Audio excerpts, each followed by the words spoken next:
All right, guys, welcome back. Today we're going to do The Incredible Hulk from Marvel Comics. This is issue 285. This was also a request from Mike. Mike is a subscriber for me and has said he didn't know nothing about Zzzax. So I thought, yeah, let's dive in because this is a one shot, a cool one. There is a problem with it, but I'm going to address that later. So without further ado, let's dive in. And we start here with Hulk, who has acquired his intelligence, has been pardoned by the government, and I'm going to show you anyway. But I'm still have to get used by his, his purple pants and his well-combed hair, and he's doing some memoirs, if you will. So he's speaking in this sophisticated dictaphone. I didn't know what a dictaphone was, so I had to look that up. I'm learning every day. So basically, this is the whole history of the Hulk, when he was a milksop, right? And he's been yelled at General Ross, and General Ross was the father of his the girl that he's in love with, Betty Ross, and how he created the gamma bomb, and then something went wrong because Rick Jones just entered the space where the test area. He goes out. Emil Blonsky, who became later the Abomination, is pushing the button because he's a Russian spy, and the Hulk and Bruce Banner's, been bombarded with gamma energy. But before he can conclude that sentence, or his memoirs, he's looking outside. So because he's been pardoned by the president, I guess, he's getting a lot of funds to, build something, and it seems that Stark Industries are helping with him with that. And it's also this foreman supervisor is none other than Scott Lang. You probably know him as Ant-Man, right? It looks so weird that he's so he looks so it's just he looks like Bruce Banner but then with green skin. He's instead of this monster looking. Okay, but we conclude that, how it all happened, how he turned into the Hulk, etc. This is the Hulk that you are probably know and love. I mean, I am, and this is what basically happened. He joined the Avengers. He also fought against the Avengers because his aggression is so much his rage inside him. He's fighting the leader. He's fighting the military, the Abomination. He lost his girlfriends with Glenn Talbot, I believe that's his name. He's also a military guy. He became affiliated with Bruce Banner, become partners, and Rick Jones, and of course Doc Samson here, the Defenders and the UFOs, and then in the end he is getting amnesty, and then therefore the hunt for the Hulk was over. And then he shrinks into Bruce Banner, and also his clothing is shrinking as well. How does that work? Anyway, don't ask questions. Moving on. So Scott comes in, and there was I like it then when people do not know each other's secret identities, right? It's now everybody knows who Spider-Man is, who the Hulk is. Well, the Hulk is it's not really a big secret, but Scott Lang, they all know each other. I really miss that people have secret identities. All right, so he says, hey, look outside. We have built your observatory. And Bruce Banner is stunned, and that's because of, Tony Stark, he's helping with him. And he says, so Scott says, was he a blonde? Okay, well, it doesn't matter. You're looking at her like a man in love. I am a man in love, Lang, with the building, what that building represents. After so many years of interruptions, Bruce Banner is going to engage in the scientific research that was once the goal of his life.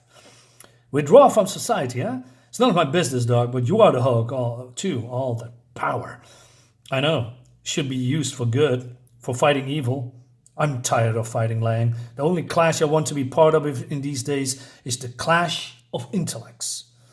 Yeah, well, I can see how a guy could be burned out after all you've been through. What about your boss? Where's Tony Stark? Talk about burnouts. He couldn't make it. So, not sure what the storyline there is. It's not really important here because this is about the Hulk.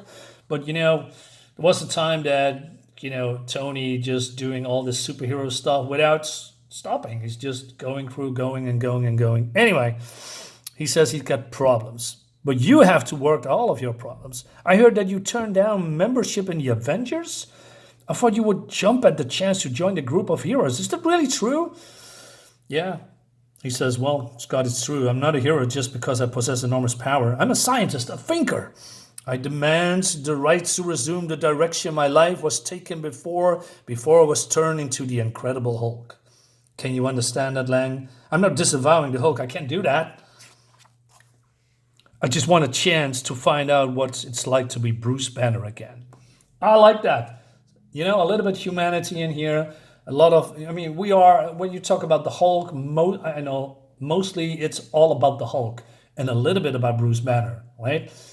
But now Bruce Banner is taking his life again for now. All right, so Ant-Man walks back and then the ship carrier, whatever it is lowering some kind of a power core that is, used to power the observatory, right? But it seems that it's been powered by gamma radiation. And so they're waiting for Bruce to come out for supervising, right? Because they don't want to have little Hulks running around. And then we have a little bit side story. And, oh my God, Twin Towers. About Rick Jones, and Rick Jones is just, I don't know, he's been disregarded like an old shoe. He's depressed. And he talks about, or thinks about Bruce. He's becoming a celebrity. And he has got no more use for Rick Jones. Well, Rick, is that actually true what you are saying? And Cobra. So he thinks about, teaming up with Captain America and, becoming, also Captain Marvel once upon a time. I can remember that, And then he is seeing that people are getting excited for an Incredible Hulk movie, right? And the director is coming. And I thought, hey, who directed the movie? Well, it's none other than, I don't know if you remember this character, probably not, but this is Bereed. Bereed was an alien that was interested in the Hulk. There was a storyline all before that. I'm not going into it, but her job was to record things. And he was on the side of the Hulk, and she was there when he became the hero. But then Rick says, hey, Bereed, how could you do it? I thought you liked the Hulk. How could you capitalize on him? And what else have you done, Rick? You forget, via my star eye, I observed you both from afar from the beginning. You always came back to the Hulk, Rick, because without him, you are nothing. Now, excuse me, my fans await. And he says, is she right? I mean, nothing more than a parasite? Maybe. Meanwhile, back at the observatory, so Bruce comes in and he says, hey, order your crew to begin lowering the power core towards its couplings, right? All right, ads. But then, so these guys are plugging in the core, right? Or well, not the core. Yeah, well, they're plugging in the core. He says, even before you modified it, Doug, that power core was one of the most sophisticated energy generators I ever devised. I was impressed. I was surprised it didn't look like Tony Stark's handiwork. The boss, he didn't design it. He bought the patent from a now-defunct research group known as Soulstar. Bruce panics, and he says, Soulstar? He said, good Lord, Scott, you need to stop it. But then something goes wrong. The work crew has been stunned by a massive electromagnetic discharge from the power core. They seem otherwise unhurt, but they won't be remain that way for long. Because unless someone stops Zzzax, the living Dynamo. Yeah, so Bruce has tackled with Zzzax before, and he knows Soulstar, because Soulstar was the one that brought Zzzax. I'm not sure if he's, created. Did he create? Okay, I'm not going into that, but they brought him back from the stars. They revived him, an electromagnetic intelligence that was fought destroyed, and they have done it again. So Bruce transforming himself into the Hulk, because if he's going to feed, then big trouble and all that, right? And he jumps at Zzzax and, pounding into him. But, Zzzax says, hey, I need to feed, I need to grow. And he says, Zzzax will not be denied. Sal Buscema, great art. Wait a minute, is it Sal or John? Sal and Chic Stone. Yeah, okay, don't know. Bill Mantlo is the story, by the way. I forgot to tell you that. So he's throwing him away, but then Hulk realizes that his weakness is his mind. Because he says, it's Bruce Banner that's being beaten here. Because normally Hulk would just pound onto Zzzax, like he's, becoming pulp or just a spark, because he's getting angrier and stronger. And, the Hulk is pretty aggressive, right?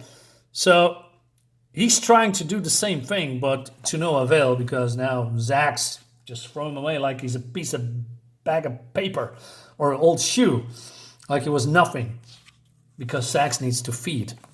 So and then he rams him into his back. Look at this. I'm coming back to this.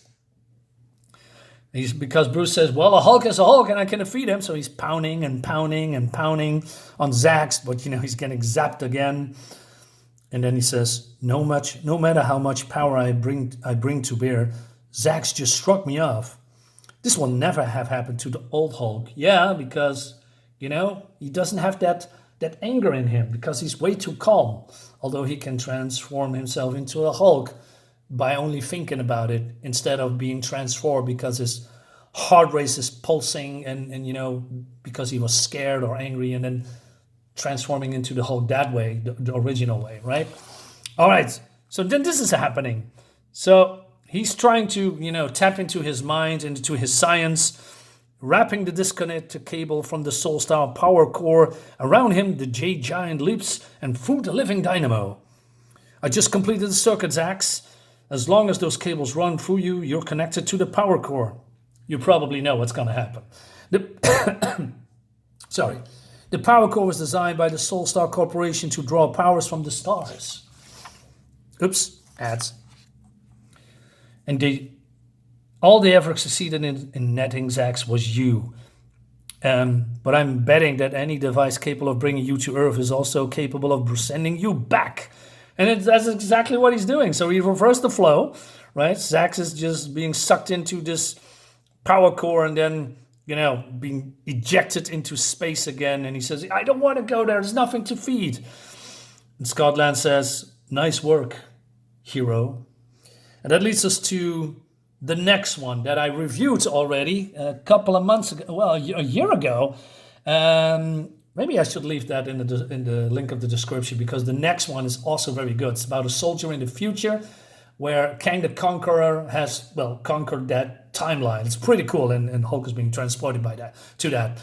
So what do I think about this? I think this, like I said, one-shots can be fun, can be cool. And when I was a little boy and I read this for the first time in Dutch, I thought, yeah, this is so cool. Only now I'm a little bit older. I'm looking at comics a little bit differently, but still have that nostalgic feeling. So remember when the Hulk just ran into his back and he just, almost toppled Zzzax. Now he's doing the same thing here, although he jumps through it. How does that work? Why doesn't this happening? Is it because of the cables somehow? Right? But it doesn't. Still, it seems that he's intangible or something like that. I mean, he's on fire still. So this is my biggest gripe here. So this is all very convenient, but still it's a fun story. And I like to see Zzzax again. He's a minor character, but he's also a fun character, I guess. Although maybe a minor nuisance to the Hulk. But, if written well, Zzzax could potentially, be a very cool villain for the Hulk. We don't see much Zzzax stories, by the way. So guys, let me know in the comments what you think about this. I had fun with it. Hope you like too. See you next time. Bye-bye.